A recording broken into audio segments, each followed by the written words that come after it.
तालुक्यातील ग्रामीण भागामध्ये पाणी टंचाई जाणवू लागली आहे। टेरव गावासह तालुक्यातील एकूण 5 गावांना प्रशासनाकडून पाणी पुरवठा करण्यास सुरुवात झाली आहे। त्यामुळे टंचाईग्रस्त धनगर वाड्यांसह अन्य गावातील ग्रामस्थांनी समाधान व्यक्त केले आहे। चिपळूण तालुक्यातील टेरव येथील जलजीवन मिशन अंतर्गत पाणी योजनेचे काम वादात सापडले आहे। त्यामुळे ही योजना अपूर्ण आहे।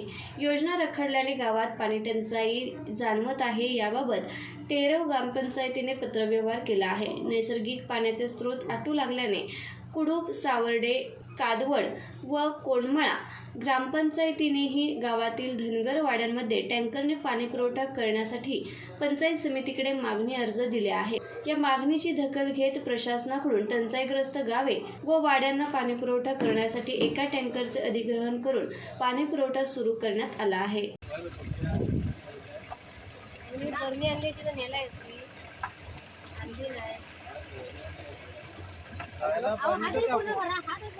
पाणी वेळ जातो पाणी अगं ते आहे ठिकाण काय नाही भरून ठेव ना धरतील आयात एवढं पाणी फुल भरेपर्यंत पाणी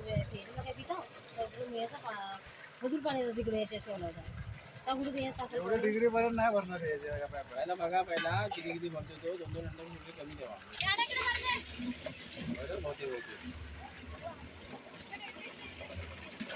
आधी यांना माहिती आहे सगळ्यांना।